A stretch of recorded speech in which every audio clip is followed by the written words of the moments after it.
میں وہاں پہ موجود ہوں گا اور اپنی ٹیم کے ساتھ وہاں پہ انشاءاللہ اس کام کو مکمل کریں گے۔ اس مسجد کی انتظامیہ جو کہ بابا نذر محمد اللہ تعالیٰ آپ کو صحت عطا فرمائے، آپ نے یہ مسجد آغوش نورانی فاؤنڈیشن کو وقف کی اور آج الحمدللہ ہم اس مقام پہ پہنچے ہیں کہ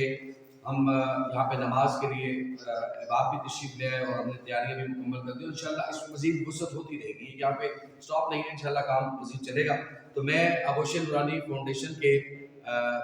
وائس چیئرمین جناب ڈاکٹر حسنین شیخ صاحب آپ سے درخواست گزار ہوں تشریف لائیں اور اپنے دست مبارک سے اس مسجد کی تمام تر ذمہ داری، اس کے اندر اس کے کام کی تکمیل، اس کے اندر جمعہ کا اہتمام، اس کے اندر بقیہ جو معاملات وہ ہمارے آپ پہ جناب پیر طریقت رہنمائی شریعت صوفی محمد صدیق صاحب آپ اسلام پیش کریں گے اور اس کے بعد جناب صوفی محمد صدیق صاحب دامت برکاتہ القدسیہ آپ ہی جمعہ خطبہ ارشاد فرمائیں گے۔ اللہ رب العزت اس مسجد کو دن دگنی رات چگنی ترقی عطا فرمائے، حاضرین کے حسد شریروں کے شر سے محفوظ فرمائے، اور جو اس کار خیر کے اندر اپنا حصہ لیں۔ حدیث رسول ہے صلی اللہ علیہ وآلہ وسلم کہ جس نے ایک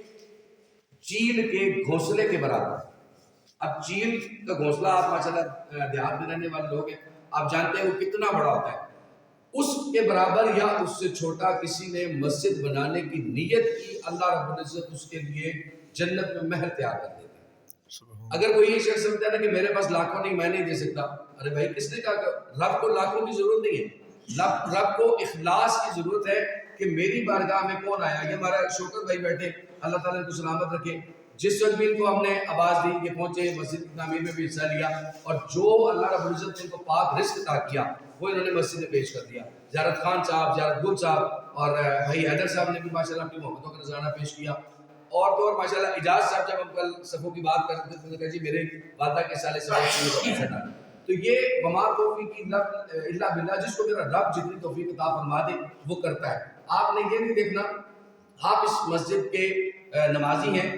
آپ اس علاقے میں رہنے والے ہیں، اپنے علاقے کے لوگوں کو آپ دعوت پیش کریں کہ وہ نماز جمعہ یہاں پہ ادا کریں۔ آپ واقعی کے ساتھ میری مسجد اس کا قبلہ دوسری طرف ہے، تو آپ ان کو دعوت پیش کریں کہ وہ یہاں پہ جب تک اس کی توسیع کا کام ہوتا ہے، اس کو ٹھیک کیا جاتا ہے، وہ یہاں پہ نماز